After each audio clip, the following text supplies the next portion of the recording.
മറ്റൊരു വാർത്തയിലേക്കാണ്. നമ്മൾ ഛത്തീസ്ഗഡിലേക്ക് തന്നെയാണ് പോകുന്നത്.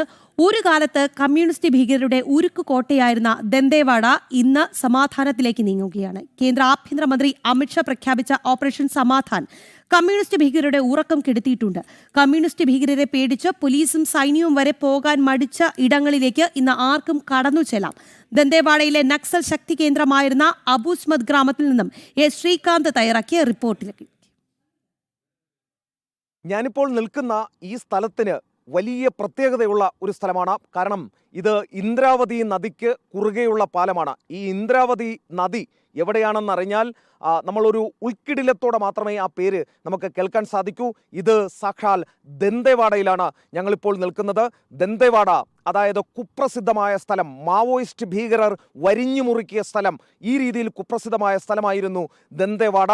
അത് മാത്രമല്ല, ഇവിടുത്തെ പ്രത്യേകത എന്ന് പറഞ്ഞാൽ ഏറ്റവും അധികം മാവോയിസ്റ്റ് ബാധിത ഗ്രാമമായ അബൂസ്മതിലേക്കുള്ള ഗേറ്റ് വേ എന്നറിയപ്പെടുന്നതാണ് ഈ ഇന്ദ്രാവതി നദിയും അതിനു കുറുകെയുള്ള ഈ പാലവും. ഇത് ലൈൻ ഓഫ് കൺട്രോൾ എന്നുകൂടിയാണ് ഈ സ്ഥലം, ഈ പാലം അറിയപ്പെടുന്നത്. ഈ പാലം കടന്ന് നമ്മൾ അപ്പുറത്തേക്ക് പോയാൽ അബൂസ്മത് ഗ്രാമം അടക്കമുള്ള വിദൂര ഗ്രാമങ്ങളിലേക്കാണ് നമ്മൾ കടന്നു ചെല്ലുന്നത്, ആദിവാസി ഗ്രാമങ്ങളിലേക്കാണ്. ഈ ലൈൻ ഓഫ് കൺട്രോൾ കടന്നാലുടൻ നമ്മൾ മാവോയിസ്റ്റുകളുടെ നിരീക്ഷണത്തിലായിരുന്നു. കാരണം അക്കരക്കരയിലുള്ളത് മുഴുവൻ അവരുടെ ഗ്രാമങ്ങളായിരുന്നു, അവരുടെ ജനതാ സർക്കാർ ഭരിക്കുന്ന ഗ്രാമങ്ങളായിരുന്നു എന്നുള്ളതാണ് പ്രത്യേകത. ഇപ്പോൾ വന്ന മാറ്റങ്ങളെക്കുറിച്ച് കൂടി നമ്മൾ പറയാം. ഈ കാണുന്ന വലിയ വിശാലമായ പാലം, ഇത് കേവലം ഒരു പാലമായി മാത്രം നമ്മൾ കാണരുത്. നമുക്ക് സ്വാതന്ത്ര്യം കിട്ടിയതിന് ശേഷം ഇത്രയും അധികം വർഷങ്ങൾ കാത്തിരിക്കേണ്ടി വന്നു ഇതുപോലെയൊരു പാലം ഇവിടെ ഉണ്ടാകാനും. വിദൂര ഗ്രാമങ്ങളിലുള്ള ആ വനവാസി ഗ്രാമങ്ങളെയും ഒപ്പം തന്നെ മുഖ്യധാര ടൗണുകളിലേക്കും മറ്റും അവരെ കൂട്ടിയോജിപ്പിക്കുന്നതിന്, സംയോജിപ്പിക്കുന്നതിന് നമ്മൾ വർഷങ്ങൾ കാത്തിരിക്കേണ്ടി വന്നു എന്നുള്ളതാണ്. മാത്രമല്ല, ഈ ഗ്രാമങ്ങളിലൊക്കെ തന്നെയുള്ള മാവോയിസ്റ്റുകളെ നേരിടുന്നതിന് നമ്മുടെ സൈന്യത്തിന്, നമ്മുടെ CRPFന് സുഗമമായി സഞ്ചരിക്കാൻ ഈ പാലം ഉപകാരപ്പെട്ടു എന്നുള്ളതാണ് മറ്റൊരു പ്രധാനപ്പെട്ട കാര്യം. ഇനി ഇവിടുത്തെ മാവോയിസ്റ്റ് മൂവ്മെൻറ്റുകളെ കുറിച്ച് പറയുകയാണെങ്കിൽ, ഈ അബൂസ്മത് ഉൾപ്പെടുന്ന ഈ ദന്തേവാഡയിലെ ഈ മേഖല, ഇത് റെഡ് കോറിഡോറിൻ്റെ ഏറ്റവും ശക്തമായ ഭാഗങ്ങളിൽ ഒന്നാണ്. അവിടേക്ക് ഇന്ന് നമുക്ക് കടന്നു വരാൻ കഴിഞ്ഞിട്ടുണ്ട്. ഒരുപക്ഷെ നമ്മൾ നിരീക്ഷണത്തിലായിരിക്കാം, അല്ലെങ്കിൽ തോക്കിൻ മുനയിലായിരിക്കാം, എന്തു തന്നെയായിരുന്നാലും പക്ഷേ ഒരു കാര്യം ഉറപ്പിച്ച് പറയാം, ഇന്ന് ആത്മവിശ്വാസത്തോടെ നമുക്കിവിടേക്ക് കടന്നു വരാൻ കഴിഞ്ഞിട്ടുണ്ടെങ്കിൽ അതിന് ഒറ്റ കാരണം മാത്രമേ ഉള്ളൂ. അത് മാവോയിസ്റ്റുകൾക്കെതിരെ കേന്ദ്ര സർക്കാർ അമിത്ഷാ പ്രഖ്യാപിച്ചിട്ടുള്ള ഓപ്പറേഷൻ സമാധാൻ എന്ന ആ ഒരു പോരാട്ടമാണ്. നിരവധിയായ മാവോയിസ്റ്റുകളെ ഇവിടെ കൊലപ്പെടുത്തുന്നതിന്, നേരിട്ടുള്ള ഏറ്റുമുട്ടലിൽ വധിക്കുന്നതിന് നമ്മുടെ സൈന്യത്തിന് സാധിച്ചിട്ടുണ്ട്.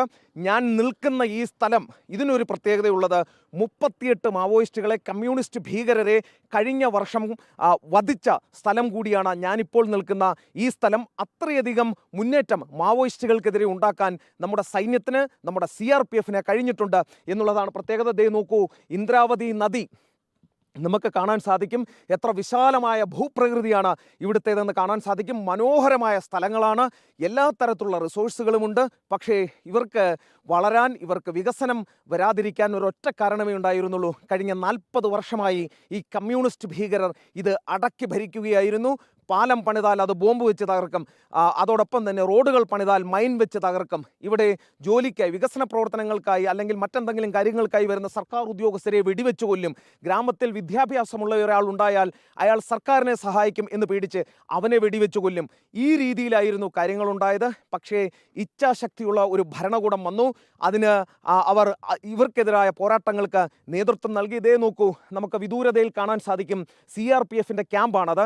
ഇതുപോലെ നിരവധി ക്യാമ്പുകൾ നമുക്ക് ഈ ദന്തേവാഡ, ബസ്തർ, സുഗമ ഉൾപ്പെടുന്ന ഈ മാവോയിസ്റ്റ് മേഖലകളിൽ മുഴുവൻ ഇപ്പോൾ കാണാൻ സാധിക്കും. ജനങ്ങൾക്ക് സമാധാനം നൽകാൻ, ജനങ്ങൾക്ക് സുരക്ഷ നൽകാൻ വേണ്ടി 5 കിലോമീറ്റർ ദൂരം വെച്ച് ഇതുപോലെയുള്ള ക്യാമ്പുകൾ നമുക്ക് കാണാനും സാധിക്കും. എല്ലാ മേഖലകളിലും ഇനിയിപ്പോൾ വളരെ കുറച്ച് മേഖലകളിൽ മാത്രമായി ഈ നക്സലുകൾ, ഈ മാവോയിസ്റ്റുകൾ ഒതുങ്ങിയിട്ടുണ്ട് എന്നുള്ളതാണ് നമുക്ക് കിട്ടുന്ന കണക്ക്.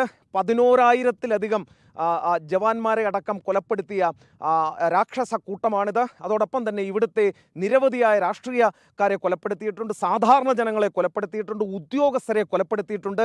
ആ കിരാതവർഗത്തിനെതിരെ അമിത്ഷായുടെ നേതൃത്വത്തിൽ ഓപ്പറേഷൻ സമാധാൻ നടക്കുകയാണ്. 2026 മാർച്ച് 31 ഈ രാക്ഷസക്കൂട്ടത്തിൻ്റെ അടിവേര് അറുത്തുകൊണ്ടൊരു പ്രഖ്യാപനം അമിത്ഷായുടെ ഭാഗത്തുനിന്നും കേന്ദ്ര സർക്കാരിൻ്റെ ഭാഗത്തുനിന്നും ഉണ്ടാകും എന്ന് തന്നെയാണ് നമ്മൾ പ്രതീക്ഷിക്കുന്നത്. അതിൻ്റെ ഏറ്റവും വലിയ ഉദാഹരണമാണ് ഇന്ദ്രാവതി നദിക്ക് മുകളിലുള്ള ഈ പാലം. ഗേറ്റ് വേ അബുജ്മാദിലെ ഈ ഗ്രാമത്തിലേക്ക് പോകുന്ന മാവോയിസ്റ്റ് ഗ്രാമത്തിലേക്ക് പോകുന്ന ഗേറ്റ് വേ എന്നറിയപ്പെടുന്ന ഈ പാലം, ഒപ്പം തന്നെ ലൈൻ ഓഫ് കൺട്രോൾ എന്നറിയപ്പെടുന്ന ഈ പാലം, ഇവിടെ നിന്നുകൊണ്ട് നമുക്ക് സംസാരിക്കാൻ കഴിയുന്നെങ്കിൽ ആ ആത്മവിശ്വാസം നൽകിയത് കേന്ദ്ര സർക്കാരിൻ്റെ ഓപ്പറേഷൻ സമാധാൻ ദൗത്യമാണ്. അത് വലിയ വിജയമാകും എന്ന് തന്നെ നമുക്ക് പ്രതീക്ഷിക്കാം.